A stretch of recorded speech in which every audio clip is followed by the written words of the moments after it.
মরণ থেকে যতই পালাও মরণ তোমায় লইবে ঘিরি, যদিও সুদূর আকাশ পানে পালাও সেটাই লাগিয়ে সিঁড়ি। মরণ থেকে যতই পালাও মরণ তোমায় লইবে ঘিরি, যদিও সুদূর আকাশ পানে পালাও সেটাই লাগিয়ে সিঁড়ি। নদী পথে নৌকা চালাও ও মাঝি ভাই, বেলা ডুবার আগে আমি ও পার উঠতে চাই। ডুবে গেলে বেলারে আর উঠে না, ভেঙে গেলে মেলারে আর জমে না। কন সুবহানাল্লাহ। প্রাণ খুলে বলেন আল্লাহু আকবার, আলহামদুলিল্লাহ। প্রশংসা আদায় করলাম কার? খুশি হলেন কে? আর বেজার হলেন কে? শয়তান। কে বেজার হয়েছে? শয়তান।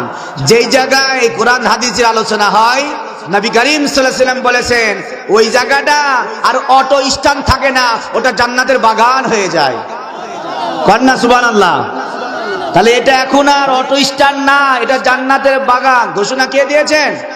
আল্লাহ। আল্লাহ পাক শুধু এতটুকু বলেন নাই, আরো বলেছেন যেখানে কোরআনের মাজমা হয়, যেখানে কোরআন থেকে তেলাওয়াত হয়, নবীজির জীবনে আলোচনা করা হয়, তার চতুর্দিক থেকে রহমতের ফেরেশতা আল্লাহ পাক তাদের মাগফিরাতের জন্য আল্লাহ পাক নিয়োজিত করে দেন। কন্যা সুবহানাল্লাহ।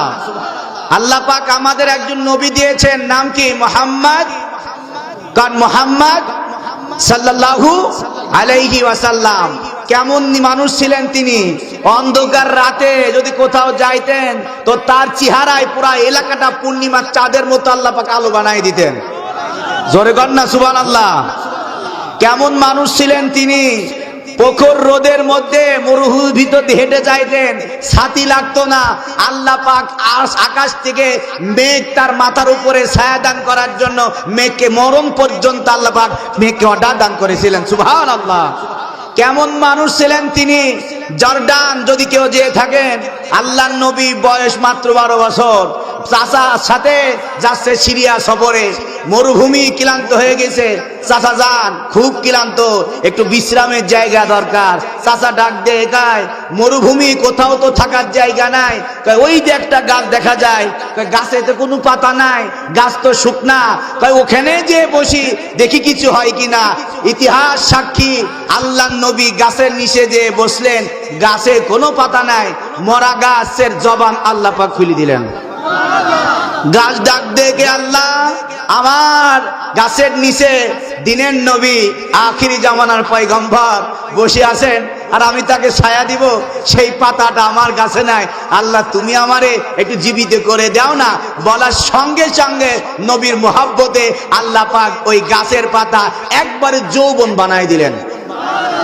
একটা গাছ 500 বছর 600 বছরে বেশি গাছে বাঁচে না, কিন্তু ওই গাছ, ওই যে নবী বসেছিলেন 12 বছর বয়সে, 1400 বছর পার হয়ে গেছে, এখনো ওই গাছ ওই রকমই জর্ডানে মরুভূমির মাঝখানে আছে, যে গাছের নাম রেখেছে সাহাবী গাছ। কন্যা সুবহানাল্লাহ। এজন্য আল্লাহর নবীর জীবনী, আল্লাহর নবীর কোয়ালিটি, আল্লাহর নবীর সুন্নত যারাই পাবন্দি করবে তাদেরকে জান্নাত দাঁড় করবেন কে? এবার সবাই আমার সাথে পড়েন, তোরা দেখে যা আমিনা মায়ের কোলে, তোরা দেখে যা আমিনা মায়ের কোলে, মধু পূর্ণিমারি শ্বেতা চাঁদ দোলে, যেন উষার কোলে রানা রবি দোলে, তোরা দেখে যা আমিনা মায়ের কোলে। কুল মাখলুকি আজি বাণী ঠোঁটে কে এলো ওই, কালেমা শাহাদাতের বাণী ঠোঁটে কে এলো ওই। কন্যা সুবহানাল্লাহ। কুল মাখলুকি আজি বাণী ঠোঁটে কে এলো ওই, কালেমা শাহাদাতের বাণী ঠোঁটে কে এলো ওই। পরে দরুদ ফেরেশতা সব বেহেশতের দুয়ার খুলে, তোরা দেখে যা। আমিনা। আল্লাহ নবী ডাক দেখায়, দুনিয়ার মানুষ আমার রবিউল ভাইয়ের সন্তান যখন হয়, আপনার সন্তান যখন হয়, মায়ের পিঠ থেকে সন্তান এসে হাসে না কাঁদে? কথা কান না কেন? দুনিয়ার সন্তান মায়ের পেট থেকে আসার পর কান্না শুরু করে, কিন্তু নবীজির কলিজার টুকরা মা আমেনা ডাক দেখায়, আমার পেট থেকে যখন মোহাম্মদ রাসূলুল্লাহ বের হলো, সঙ্গে সঙ্গে দেখি আল্লাহ নবীর জবান দিয়ে উচ্চারণ হচ্ছে লা ইলাহা ইল্লাল্লাহ মুহাম্মাদুর রাসূলুল্লাহ। সুবহানাল্লাহ। তাহলে আমরা সেই নবীর উম্মত হয়ে সবাই খুশি আছি তো? খুশি থাকলে এখন আলহামদুলিল্লাহ। আমরা নামাজ পড়ি কয়েক তো, সোয়াব হয় কয়েক তো? সোয়াব হয় 50 ওয়াক্ত। সুবহানাল্লাহ। নামাজ পড়ি 5 ওয়াক্ত, কিন্তু সোয়াব হয় কয়েক তো? এই 5 ওয়াক্ত নামাজ মেরাজের রাত্রে প্রথম, দ্বিতীয়, তৃতীয়, চতুর্থ, পঞ্চম, সপ্তম, এই যে আকাশ আমরা দেখি না, এই আকাশ কয়টা? একটা না 7টা? 7খান। 7খান আসমান যত নবী রাসূল আসছে, আল্লাহ পাক শুধুমাত্র আমার নবীকে রাতারাতি এক রাতের মধ্যে আল্লাহ পাক 7 আসমান পাড়ি দিয়ে আরশে আজিমে আল্লাহর কাছে বসাইয়া আল্লাহ পাক নবীকে দেখছে, নবীও আল্লাহকে দেখছে। কন্যা সুবহানাল্লাহ। ডাক দেয় গায়, বন্ধু তুমি কি চাও? নবীজি ডাক দেয় গায়, আল্লাহ তুমি যা দিবা এটাই আমার জন্য বড় চাওয়া। ডাক দেয় গায়, ঠিক আছে 50 ওয়াক্ত নামাজ দিলাম। পরে মুসা নবীর সাথে দেখা হয়, মুসা নবী ডাক দেয় গায়, মুহাম্মদ এত নামাজ তোমার উম্মত পারবে না, কমাই নিয়ে এসো। যাই হোক, কমাতে কমাতে লাস্টে মাত্র 5 হয়।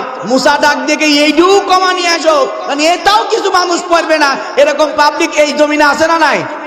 5 ওয়াক্ত নামাজ কি সবাই পড়ে?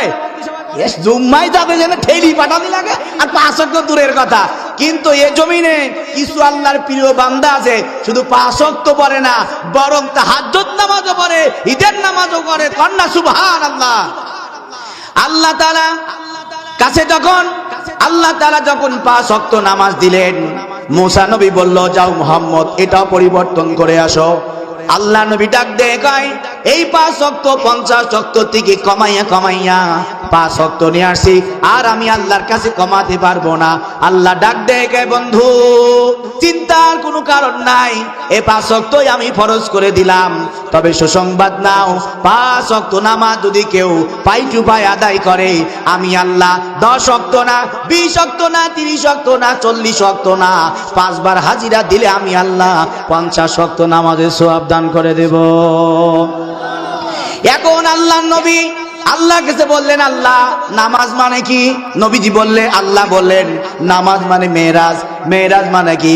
মেরাজ মানে হলো আল্লাহর সাথে কথা বলা, সাক্ষাৎ করা। নবীজির মন খারাপ। আল্লাহ বললেন, কি ব্যাপার, তোমার মন খারাপ কেন? কন্যা সুবহানাল্লাহ। নবীজি ডাক দেখে, আল্লাহ আমি তো তোমাকে দেখলাম, কিন্তু আমার উম্মত তোমাকে কবে দেখবে? কন্যা সুবহানাল্লাহ। আল্লাহ ডাক দেয়, মুহাম্মদ তুমি আমাকে একবার দেখছো, আর তোমার উম্মতকে সুসংবাদ দাও, as-সালাতু মিরাজুল মুমিনিন। কেউ যদি 5 ওয়াক্ত নামাজ আদায় করে, 5 ওয়াক্ত নামাজের ভিতরেই আমি আল্লাহর সাথে বান্দার প্রতিদিন 5 বার কথা বলা হয়ে যাবে।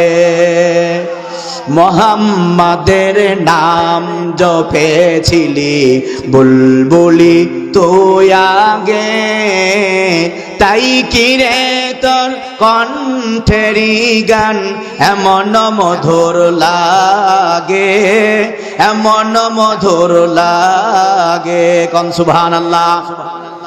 আপনারা যারা আছেন বলেন তো, সবাই আল্লাহর কাছে জান্নাত চাই না জাহান্নাম চাই? কি চাই? জান্নাত চাই। হাদিস বলছি শুনেন, বুখারী শরীফের হাদিস। আল্লাহ নবী ডাক দেখায়, কোন মানুষ যখন মসজিদের কোনায় বসে অথবা ঘরের কোনায় বসে, হাত উঠায় দেয়, ও আল্লাহ, আল্লাহুম্মা ইন্নী, সবাই বলেন আল্লাহুম্মা ইন্নী আসআলুকা জান্নাতুল ফেরদাউস। আল্লাহ নবী ডাক দেখায়, যখন কোন মানুষ আল্লাহর কাছে চোখের পানি ফেলায় আর বলে, আল্লাহ আল্লাহুম্মা ইন্নী আসআলুকাল জান্নাতুল ফেরদাউস, ও আল্লাহ তুমি আমাকে জান্নাতুল ফেরদাউস দাও। আল্লাহ নবী ডাক দেখায়, তার এই কথাটা আল্লাহ পাক জান্নাতের কান পর্যন্ত পৌঁছায় দেয়। জান্নাত তখন আল্লাহকে ডাক দিয়ে কয়, আল্লাহ ওই বাংলাদেশে ভেড়ামারায় ঢাকা কোস্টানের পাশে যারা আমি জান্নাতকে চাই, আল্লাহ তুমিও শুনে রাখো, আমি জান্নাত বলে দিলাম, ওই বান্দাদেরকেও আমি চাই। এরপরে বান্দা যখন দোয়া করে, আল্লাহ নবী ডাক দিয়ে কয়, আল্লাহুম্মা ইন্না নাউযু বিকা মিন আযাবি জাহান্নাম। ও আল্লাহ গো, আমি জাহান্নাম থেকে মুক্তি চাই, তুমি আমাকে জাহান্নাম থেকে মুক্তি দাও। আল্লাহ নবী ডাক দিয়ে গায়, এই বান্দার কথাটা জাহান্নামের কান পর্যন্ত আল্লাহ পাক পৌঁছায় দেয়। জাহান্নাম তখন আল্লাহকে ডাক দিয়ে গে, আল্লাহ তোমার মহব্বতে, তোমার নবীর মহব্বতে যারা জাহান্নামের আগুন থেকে বাঁচতে চায়, আল্লাহ তুমিও সাক্ষী থাকো, আমি জাহান্নামও ওই ব্যক্তিকে আর চাই না। এটা কোন সুবহানাল্লাহ।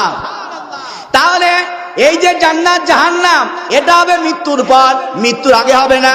আল্লাহ পাক কোরআনে বলেন, কুল্লু নাফসিন যায়িকাতুল মাউত ওয়া ইন্নামা তুওয়াফাউনা উজুরাকুম ইয়াউমাল কিয়ামাহ ফামান যুহজিহা আনিন নারি ওয়া উদখিলাল জান্নাতা ফাকাদ ফাজ ওয়া মাল হায়াতুদ দুনিয়া ইল্লা মাতাউল গুরুর। আল্লাহু আকবার। আল্লাহ পাক বলেন, প্রত্যেকটা প্রাণীকে, খেয়াল করেন, প্রত্যেকটা প্রাণীকে মৃত্যুর স্বাদ গ্রহণ করতে হবে। আমাদের নবী বেঁচে আছেন? হ্যাঁ, চলে গেছেন মদিনায়, শুয়ে আছেন। তবে আমাদের নবী শুধু দেহ ট্রান্সফার হয়েছে, কিন্তু আমাদের নবীর পাশে যদি কেউ নবীর উপরে দরুদ শরীফ পাঠ করে, মুহাম্মদ রাসূলুল্লাহ সাল্লাল্লাহু আলাইহি ওয়াসাল্লাম বলেছেন, আমি নিজ কেন আমার ওই উম্মতের দরুদের আওয়াজ আমি শুনতে পাই। সুবহানাল্লাহ। এই জন্য নবী করিম সাল্লাল্লাহু আলাইহি ওয়াসাল্লাম হাদিসে বলেন, কেউ যদি মদিনায় যায় আর আমার রওজার সামনে দাঁড়ায়, আমার রওজার সামনে আমার ডান পাশে আছে আমার আবু বকর আর আমার বাম পাশে আছে ওমর, এরপরে হযরত ঈসা নবীর জায়গাটা ফাঁকা আছে, কেউ যদি আমার সামনে যায়, তাহলে আমার সামনে যখন আসবে সে যেন সালাম দেয়, পড়েন আসসালাতু আসসালামু আলাইকা ইয়া রাসূলুল্লাহ। সালাম দিলাম, নবীর উপরে খুশি হবেন কে? নবী বলেছেন, কেউ যদি আমার রওজার সামনে এসে মন থেকে আমাকে সালাম দেয়, তোকে সুসংবাদ দাও, সে যেন আমি নবীকে জীবন্ত অবস্থায় দুনিয়ার বুকে আমাকে সালাম জানায় দিছে। আর যখন আপনি তার পাশে ওমরের কবরের পাশে দাঁড়াবেন, তখন আপনি সালাম দিবেন এইভাবে, আসসালামু আলাইকা ইয়া ওমর খলিফাতুল মুমিনিন। হে ওমর, তুমি খলিফা ইসলামের মুমিনিন, ইসলামের সর্দার, তোমাকে সালাম দিয়ে দেওয়া হলো। আল্লাহ নবী ডাক দিয়ে গায়, সালাম দেওয়ার সঙ্গে সঙ্গে তোমার সালামটা ওমরের কবরে আল্লাহ পাক ফেরেশতাদের মাধ্যমে পৌঁছায় দেন। সেই মুহাম্মদ রাসূলুল্লাহ নাই, আমার আজিজ ভাই চলে গেছেন। মানুষের মৃত্যু কয়েক রকম হয়। আল্লাহ নবী কি পরিমাণ আমাদেরকে ভালোবাসেন, সুবহানাল্লাহ। উনি চলে যাচ্ছেন, জীবন্ত অবস্থায় তো আমাদের কথা মনে করছেনই, যখন চলে যাচ্ছেন, একটা মানুষ যখন চলে যায়, তখন আমরা আজিজ ভাইয়ের জন্য কত মানুষ কত চোখের পানি ফেলাইলো, তার ছেলে চোখের পানি ফেলাইলো, তার পরিবার চোখের পানি ফেলাইল, আমরাও যারা তাকে মহব্বত করি আমরাও চোখের পানি ফেলাইলাম। কিন্তু সারা দুনিয়ার মানুষ যদি এক জায়গায় করা যায়, মুহাম্মদ রাসূলুল্লাহ সমান কি হবে? আল্লাহ নবী দুনিয়া থেকে বিদায় নিয়ে চলে যাচ্ছেন। আল্লাহ নবীর মাথা ব্যথা শুরু হলো, বুক ব্যথা শুরু হলো। আল্লাহ নবী যখন ব্যথায় কাতরে আছেন, মা ফাতেমা নবীর পাশে আসলেন, ডাক দিয়ে বললেন, আব্বা জান, আপনার মাথায় কি খুব ব্যথা হয়? নবীজি ডাক দিয়ে গে, হ্যাঁ মা, মাথায় খুব পেন করতেছে, বুকে ব্যথা হইতেছে। আম্মা জান মা ফাতেমা পাশে দাঁড়ায় আছে। নবী করিম সাল্লাল্লাহু আলাইহি ওয়াসাল্লাম বললেন, ফাতেমা, আমার উম্মতদেরকে সুসংবাদ দাও, মাথায় ব্যথা নিয়া, বুকে ব্যথা নিয়া কেউ যদি মৃত্যুর করে ঢলে পড়ে, আল্লাহ পাক তাকে শহীদি মর্যাদা দান করে দিবেন। আল্লাহ নবীর মাথা ব্যথা শুরু হয়ে গেল। খেয়াল করছেন, নবীজি চলে যাচ্ছেন, শুয়ে আছেন, চতুর্দিকে সাহাবায়ে কিরাম বসা। আজকে মুহাম্মদ রাসূলুল্লাহ বিদায়, আল্লাহ নবী চলে যাচ্ছেন, মুহাম্মদ রাসূলুল্লাহ চলে যাচ্ছেন, আখির জামানার পয়গম্বর চলে যাচ্ছেন। একটু অনুভব করেন যে আমরা ওই সময় ওখানে উপস্থিত ছিলাম, যার জীবনের কোনো গুনাহ নাই, যাকে আল্লাহ পাক সর্বোচ্চ সম্মান দান করেছেন, আল্লাহর পরে যার স্থান, এবং তার হাতে আল্লাহ পাক হাউজের কাউসারে পানি রেখেছেন, এবং তার মাধ্যমে আল্লাহ পাক জান্নাত উদ্বোধন করবেন। সুবহানাল্লাহ। নবী করিম সাল্লাল্লাহু আলাইহি ওয়াসাল্লাম দুনিয়াতে বিদায় নিয়ে চলে যাচ্ছেন, ফাতেমা বসে আছে। কিছুক্ষণ পর নবীজির ঘরের দরজায় কে যেন একটা কড়া নাড়া দিল। নবীজি ডাক দেখে, ফাতেমা রে, যাও দেখো দরজায় কোনো মেহমান আসছে কিনা। ফাতেমা চলে গেল, যে দেখে বিশাল দেহ বিশিষ্ট একজন মানুষ দানব দাঁড়ায় আছে। ঘরের মধ্যে এসে নবীজি ডাক দেখে, আব্বা যান, এমন একজন ব্যক্তিকে দেখছি। মদিনা নবী বললেন, একটা চাদর দ্বারা আমাকে ঢেকে দাও। আম্মা জান মা আয়েশা নবীর পা থেকে মাথা মুবারক পর্যন্ত চাদর দিয়ে ঢেকে দিলেন। কিছুক্ষণ পর দেখেন চাদরটা উঠাইয়া নবীর এত পরিমাণ কষ্ট আছে, প্রত্যেকটা লোমের গুড়া দিয়ে ঘাম বেরা শুরু হয়ে গেছে। আল্লাহু আকবার। আল্লাহ নবী চলে যাবেন, দুনিয়া থেকে বিদায় নিয়ে চলে যাবেন। হঠাৎ আজরাইল আসছে। আজরাইল এসে নবীকে ডাক দেয়, কে মুহাম্মদ, জীবনে অনেক মানুষের কাছে গিয়েছি, কারো কাছে জান কবজ করার জন্য অনুমতি নেই নাই, কিন্তু আপনার কাছে আসার আগে আমার আল্লাহ বারবার বলে দিয়েছেন, আমার বন্ধুর কাছে যাবা, বন্ধুর থেকে অনুমতি নিবা, বন্ধু যদি অনুমতি দেয় জান নিয়ে আসবা, না হলে জান না নিয়ে তুমি ফিরে চলে আসবা। জোরে কন্যা সুবহানাল্লাহ। আম্মা যা আল্লাহ নবী একথা শুনে আল্লাহ নবী বললেন, আজরাইল তুমি একটু অপেক্ষা করো, আমি একটু জিবরাইলের আগমনের অপেক্ষা করি। জিবরাইল আসলেন, আল্লাহ নবী তাকে ডাক দিয়ে বলেন, এমন একটা কথা বলবো যা নবীর মহব্বত যদি কারো থাকে সে জোরে বলবেন সুবহানাল্লাহ। আল্লাহ নবী বললেন, আজরাইল একটু দাঁড়াও, দেখি জিবরাইল কোনো ওহী নিয়ে আসে কিনা। জিবরাইল আসলেন, জিন্নাত দিয়ে গে, ইয়া রাসূলুল্লাহ আপনার মনের কোনো আশা আছে কিনা।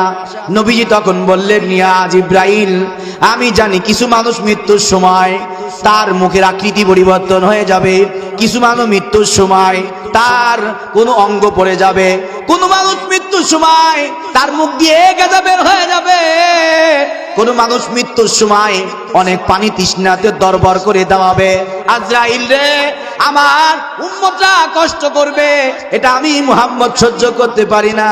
তার চাইতে একটা কাজ করো, কিয়ামত পর্যন্ত যত উম্মত আমার আসবে সবার জীবনে জান কবজ করার কষ্ট আমি মুহাম্মদকে দিয়ে আমার উম্মতদেরকে তুমি বাঁচায় দাও। নবী মোর পরশমণি, নবী মোর সোনার খনি, নবী মোর পরশমণি, নবী মোর সোনার খনি, নবী নাম জপে যে জন সেই তো দোজাহানের ধনী।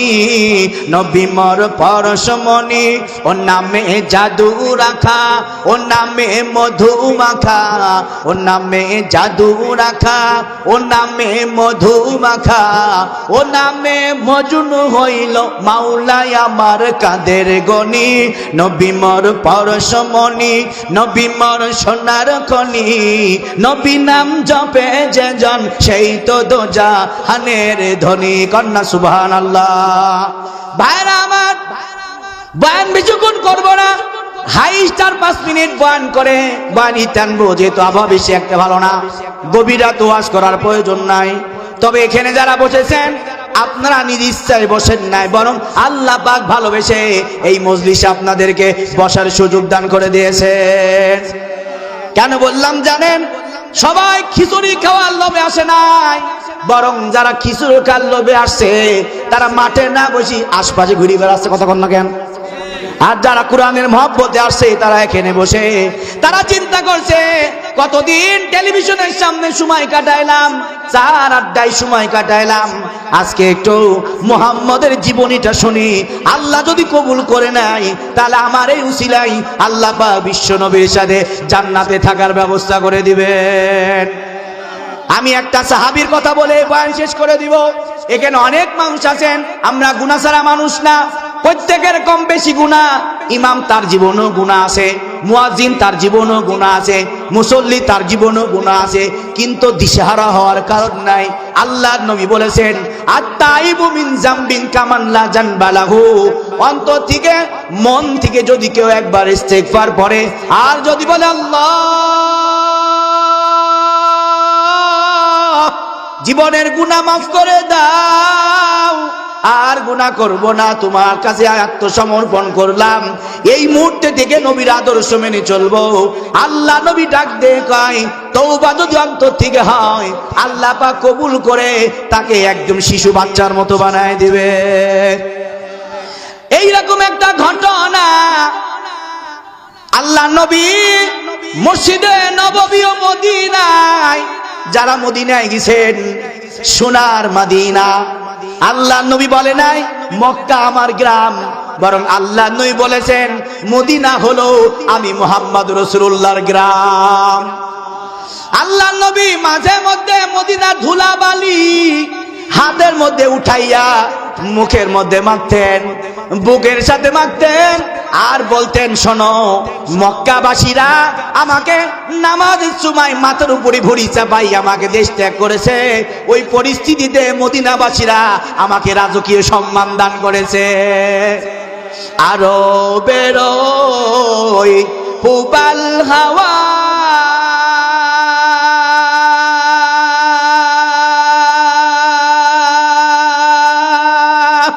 ও চিন করেছে দাওয়া, আরো বেরোয় পুবাল হাওয়া,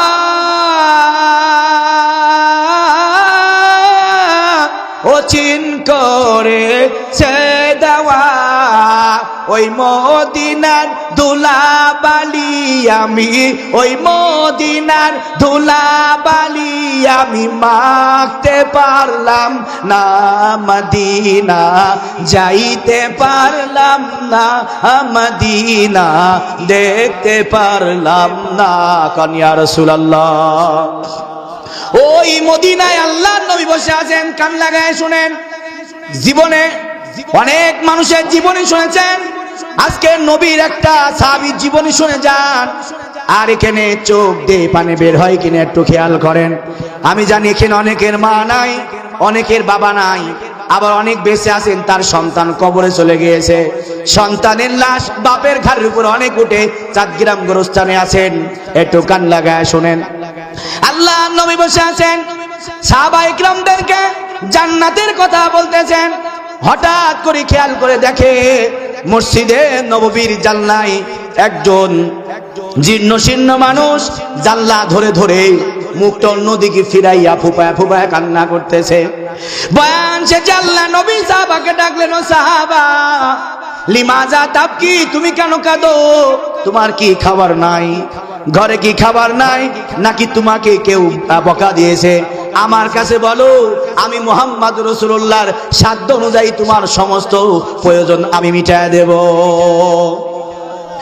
এই একটা ছোট্ট কথা বলে যাই, একজন মুরব্বী, দাড়ি পাকা মুরব্বী নবীর দরবারে এসে মসজিদ নববীর গেটের বাইরে এরকম করে তাকায় আছে। নবীজি কিছুক্ষণ পর ওই মুরব্বীকে ডাক দিয়ে বললেন, কি ব্যাপার, তুমি ভাবে তাকে আছো কেন? মুরব্বী ডাক দিয়ে কয়, অন্তরের কথা কি আর বলবো, বাড়ির মধ্যে গেলে অশান্তি হইতেছিল, কোথাও শান্তি পাইতেছিলাম না। এমনি যাওয়ার সময় আপনার চেহারার দিকে যখন তাকাইছি, মনে হচ্ছে জীবনের সমস্ত দুঃখ আল্লাহ পাক সেকেন্ডের মধ্যে মিটায় দিছে। আল্লাহ নবী ওই সাহাবীকে ডাকলেন, সাহাবী নবীর সামনে নামাজের শুরুতে হাঁটু গেড়ে বসলো, ডাক দিয়ে বলল, তোমার নাম কি? আমার নাম দাহিয়াতুল কালবি। লিমাজা তাবকি, তুমি কেন কাঁদো? এই যুবক ভাই, একটু কান লাগায় শোনো। জিজ্ঞেস করলো, তোমার নাম কি? আমার নাম দাহিয়াতুল কালবি। কয়, তুমি কেন কাঁদো? দাহিয়া ডাক দে কয়, ইয়া রাসূলুল্লাহ, জীবনে এমন একটা গুনাহ করেছি, আমার মনে হয় না আমার আল্লাহ পাক এই গুনাহ আমাকে মাফ করবে। আল্লাহু আকবার। আল্লাহ নবী ডাক দিয়ে বললেন, বলো তোমার সেই গুনাহটা কি, যেই গুনাহটা তওবা করলে আল্লাহ মাফ করবেন না?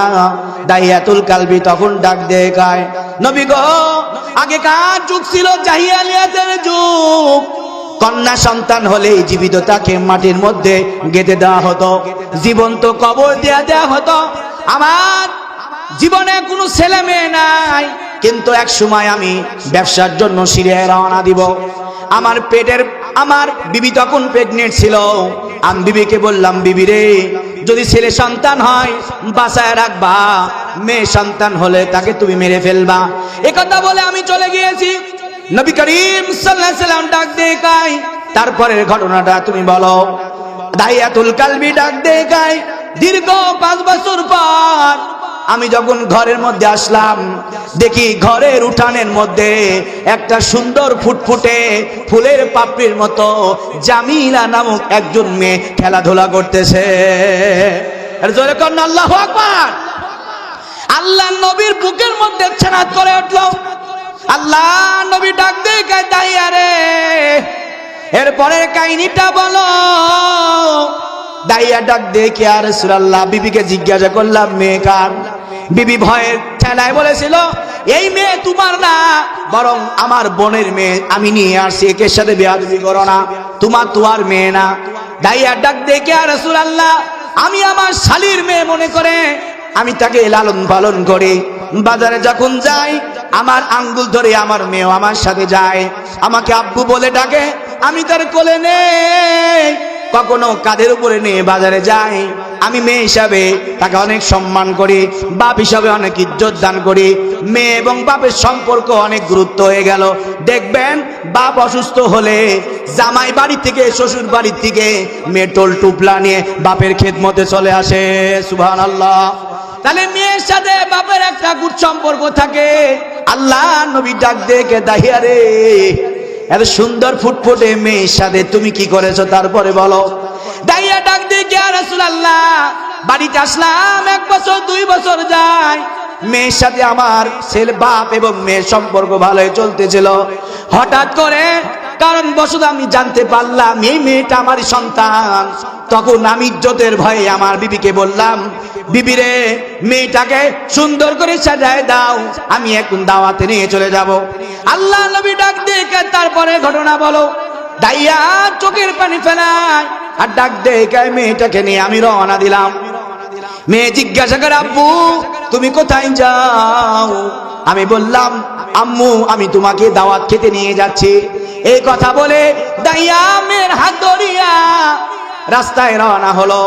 গ্রামের রাস্তা ছেড়ে, শহরের রাস্তা ছেড়ে যখন মরুভূমির দিকে রওনা দিবে, মেয়ে তখন ডাক দেয়, আব্বা এই মরুভূমি তো, এটা তো দাওয়াত খাওয়ার রাস্তা নাই, রাস্তায় তুমি কেন যাও?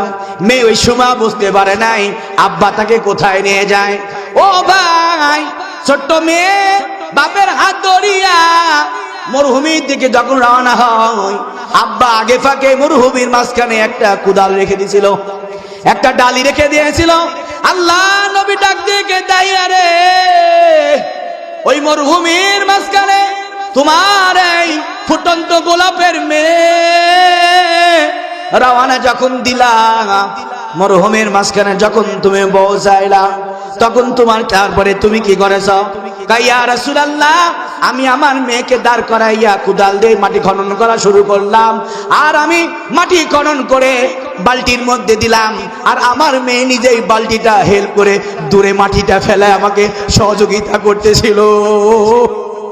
আল্লাহু আকবার।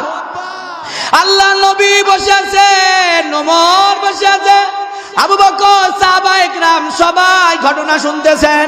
দাইয়া চোখের পানি ফেলায় আর ঘটনা বর্ণনা করলে, ইয়া রাসূলুল্লাহ, গর্ত খনন করতে করতে এক পর্যায়ে মাথা বরাবর গর্ত খনন আমার হয়ে গেল। এখন নবী ডাক দিয়ে গায়, দাইয়া এরপরে তুমি কি করেছো? ডাক দিয়ে, ইয়া রাসূলুল্লাহ, আমি তখন গর্ত দিকে উপরে উঠে আসছি, আর আমার মেয়ে ওই সময় বুঝতে পারছে আমার আব্বা আমাকে জীবন্ত কবর দেওয়ার জন্য নিয়ে এসেছে। আল্লাহু আকবার। আল্লাহ নবী ডাক দিয়ে, তখন কি তুমি মেয়েটাকে ছেড়ে দিলা? দাইয়া চোখের পানি আরো বাড়ায় দিয়ে কয়, না, ছাড়ি নাই, বরং মেয়ে যখন বুঝে ফেললো তাকে জিন্দা কবর দিব, মেয়ে যখন ইচ্ছাকৃত নামতে চায় না, ঘাড়ে ধাক্কা দিয়ে গর্তের মধ্যে ফেলে দিছি।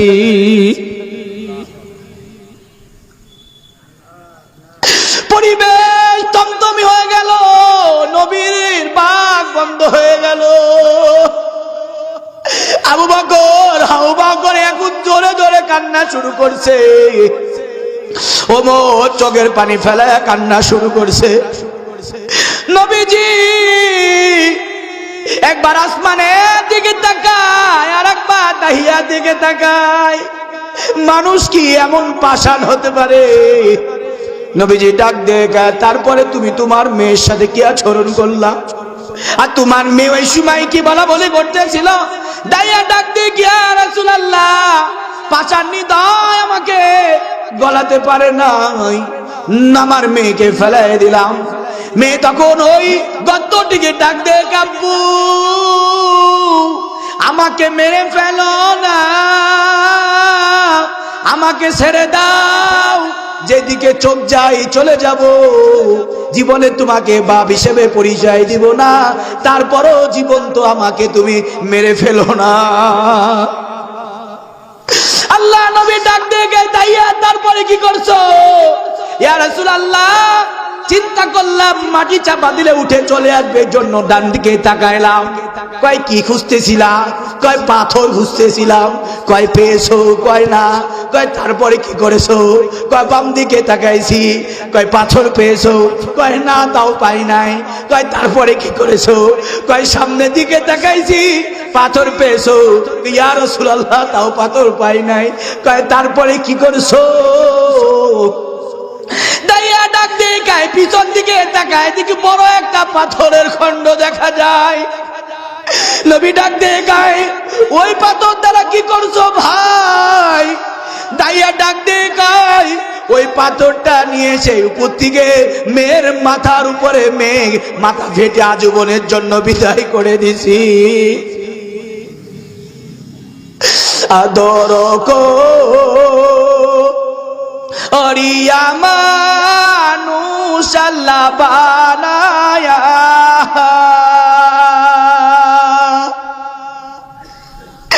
কেমনে দিবা জাহান্নামে ফেলিয়া, আদর কো অরিয়া মানুষ আল্লাহ বানায়া, কেমনে দিবা জাহান্নামে ফেলিয়া। যাদের চোখে এখনো পানি বের হয়নি, একটু কাঁদো, প্রাণ খুলে আজকে কাঁদো। চোখের পানির এত দাম। আল্লাহ নবী বলেছেন, বান্দা যখন নামে আল্লাহর ভয়ে, আমার নবীর মহাব্বতে চোখের পানি যখন ফেলে দেয়, গাল বরাবর আসার আগেই আমি আল্লাহ তার জীবনের সমস্ত গুনাহ মাফ করে দেই। বান্দা যখন জাহান্নামে জ্বলিবে,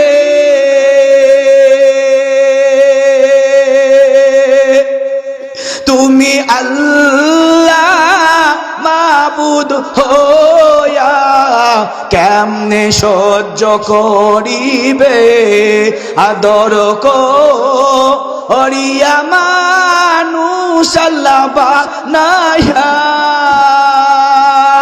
কেমনে দিবা জাহান্নামে ফেলিয়া। সবাই বলো ইয়া আল্লাহ, প্রাণ খুলে বলো ইয়া আল্লাহ, ইয়া আল্লাহ, ইয়া আল্লাহ, ইয়া আল্লাহ, ইয়া আল্লাহ। ও আল্লাহ, এই ময়দানে আজকে যারা উপস্থিত হয়েছে, আল্লাহ গো, সবাই তোমার কাছে চোখের পানি ফেলায় কান্না করেছে। আল্লাহ, এরা জাহান্নাম থেকে বাঁচতে চাই, জান্নাত চাই। আয় আল্লাহ, এদের জীবনে গুনাহ তুমি মাফ করে দাও। যদি এখানে যারা আগে এই মাহফিলে উপস্থিত হয়েছেন, যদি জান্নাতে যাওয়ার আশা থাকে, জাহান্নাম থেকে বাঁচার আশা থাকে, মৃত্যুর পরে কবরের জগৎটা যদি ভালোবাসা থাকে, ভালো চান, তাহলে ওয়াদা করেন এই মুহূর্তে থেকে আর মিথ্যা কথা বলবো না, আর মানুষকে ধোঁকা দেব না, 5 ওয়াক্ত নামাজ ছাড়বো না, বাবা মাকে কষ্ট দিব না, ছেলে মেয়েকে কষ্ট দিব না, যতদিন বেঁচে আছি আল্লাহ এবং রসুলের মহব্বতে থাকার চেষ্টা করব। কে কে রাজি আছে হাত আমার আল্লাহকে দেখায় দেন। লিল্লাহে তাকবীর। আল কোরআনের আলো, আল হাদিসের আলো, আল্লাহ সবার হাতে কবুল করুন, বলেন আমিন। কোরআনে আলোচনা শুনতে, নবীজি জীবনে শুনতে ভালো লাগে তো? মউত পর্যন্ত আল্লাহ পাক আপনাদের ভালো রাখার তৌফিক দান করে, বলেন আমিন। নবীজি বলেছেন যে এই মানুষটা নামাজ পড়তে ভালো লাগা শুরু হয়, কোরআন শুনতে ভালো লাগা শুরু হয়, তাকে সুসংবাদ দাও, আল্লাহ পাক তাকে জান্নাতে নিয়ে যাওয়ার জন্য রেডি করতেছেন। সুবহানাল্লাহ। তো যাই হোক, আর বেশি লং টাইম না, এখানে অনেক সম্মানিত ব্যক্তিবর্গ আছেন, আমার আজিজ ভাইয়ের জন্য দোয়া হবে। তার আগে মহোদয়রা কেউ কথা বলবেন, একটু কথা বলেন। ভাই আপনার দাদা উঠা বসা জানা ছিল, একটু জীবন বৃত্তান্ত কেউ একজন বলেন। ভাইয়ের একটু ক্লোজ দিয়েছিলেন, একটু জীবন বৃত্তান্ত বলে এরপরে আমি দোয়া ধরে দিই, ইনশাআল্লাহ দোয়া ধরে দিব। আচ্ছা, যাই হোক, আলহামদুলিল্লাহ, আমাদের আজিজ ভাই দুনিয়া সাইয়্যিদুল আম্বিয়া ওয়াল মুরসালিন। রব্বানা যালামনা আনফুসানা ওয়া ইল্লাম তাগফির লানা তারহামনা লানাকুনান্না মিনাল খাসিরিন। রব্বিরহামহুমা কামা রব্বায়ানি সগীরা। রব্বিরহামহুমা কামা রব্বায়ানি সগীরা। রব্বানা লা তুযিগ কুলুবানা বা'দা ইয হাদাইতানা ওয়া হাব লানা মিন লাদুনকা রাহমা ইন্নাকা আনতাল ওয়াহ্হাব। রব্বিরহামহুমা কামা রব্বায়ানি সগীরা। আল্লাহুম্মা রব্বিরহামহুমা কামা রব্বায়ানি সগীরা। اللهم اغفر لحينا وميتنا وشاهدنا وغائبنا وصغيرنا وكبيرنا وذكرنا وأنثانا. اللهم من أحييته منا فأحيه على الإسلام ومن توفيته منا فتوفه على الإيمان. يا الله يا الله يا الله. আয় আল্লাহ, আপনার শাহী দরবারে আল্লাহ আমরা গুনাহগার মানুষ, আল্লাহ ইশার পর থেকে আল্লাহ কোরআন হাদিস থেকে আলোচনা করেছি। আয় আল্লাহ, ঢাকা কোচিস্তানের মসজিদের অনেক প্রবীণ ইমাম সাহেব আল্লাহ তিনিও কথা বলেছেন। রব্বুল আলামিন তার নেক হায়াত আপনি বৃদ্ধি করে দিন আল্লাহ। আর রব্বুল আলামিন আমরা যতটুকু কোরআন হাদিস থেকে আলোচনা করেছি সমস্ত সওয়াবটুকু বাবা আদম থেকে শুরু করে এই পর্যন্ত যত নবী রাসূল ওলি আল্লাহ কুতুব বুজুর্গ মুসলিম নারী কবর জগতে চলে গিয়েছেন, প্রত্যেকের কবরে মেহেরবানি করে সওয়াবটুকু পৌঁছায় দেন। আর রব্বুল আলামিন জানা অজানা ইচ্ছাকৃত নিচ্ছাকৃত যত সগীরা গুনাহ যত কবিরা গুনাহ আমাদের জিন্দেগিতে হয়ে গেছে, খোদা গো, সাহাবায়ে কেরামদের মতো ঈমান আমাদের নাই, তবে আমরা তোমার হুকুম মানার জন্য আপ্রাণ চেষ্টা করতেছি। রব্বুল আলামিন আপনার মাগফিরাতের দিকে তাকাইয়া আপনি আমাদের সকলের জীবনের গুনাহ খাতাগুলো মাফ করে দেন। আয় আল্লাহ, এখানে অনেক ভাই হাত উঠাইছে, কারো মা নাই, কারো বাবা নাই রে আল্লাহ। আয় আল্লাহ, বিশেষ করে আমার আজিজ ভাই আল্লাহ এই ভেড়া মারায় দীর্ঘদিন আল্লাহ রাজনীতি করেছিল, উঠা বসা অনেক ভাইদের সাথে করেছে। রব্বুল আলামিন ভালো মনের একজন মানুষ ছিলেন, তিনি মানুষের সাথে সবসময় হেসে হেসে কথা বলতেন, যে কারণে প্রত্যেকটা মানুষের অন্তরে জায়গা করে নিয়েছিল আল্লাহ। তারপরও মানুষ হিসেবে চলার মধ্যে ভুল হতে পারে, আল্লাহ গো, যদি কোনো ভুল হয়ে যায় মাফ করে তার কবরটা আপনি জান্নাতের টুকরা বানাই দেন আল্লাহ। আয় আল্লাহ, অনেক ভাই দোয়া চেয়েছেন, আল্লাহ যার মা নাই যার বাবা নাই কবরের মধ্যে শুয়ে আছে, খোদা গো, কবরের মধ্যে যাদের আব্বা আম্মা চলে গিয়েছেন আল্লাহ মাটির সাথে মিশে গিয়েছে, কবর খুঁড়ে তাদেরকে আর পাওয়া যাবে না রে আল্লাহ। রব্বুল আলামিন যদি কারো রুহের জগতে যদি কারো আযাব হয়ে থাকে, কবরের মধ্যে আযাব হয়ে থাকে, মেহেরবানি করে আজকের এই মাহফিলের উসিলা করে প্রত্যেকের পিতা মাতার কবরটা জান্নাতের টুকরা বানায় দেন। আর রব্বুল আলামিন আমার রবি ভাই, আল্লাহ তার মা দুনিয়া থেকে বিদায় নিয়ে চলে গেছেন। আমার কাছে দোয়া চেয়েছেন দীর্ঘদিন, আল্লাহ ছেলের কাছে, রবি ভাইয়ের কাছে, মা মৃত্যু শয্যা পর্যন্ত তার কাছেই ছিল। আল্লাহ আর রাব্বুল আলামিন আল্লাহ তার এই প্রতিদান হিসেবে আল্লাহ তাকে হায়াতে তৈয়বা দান করেন এবং তার মায়ের কবরটা আপনি জান্নাতে টুকরা বানাই দেন। আল্লাহ আর রাব্বুল আলামিন আজকের এই মাহফিল যত ভাই টাকা দিয়ে পয়সা দিয়ে পরিশ্রম করে এই মাহফিলের আয়োজন করেছে, রব্বুল আলামিন প্রত্যেকের টাকা এবং পয়সাটা আপনি কাল কিয়ামতের নাজাতের উসিলা বানাই দেন। আল্লাহ।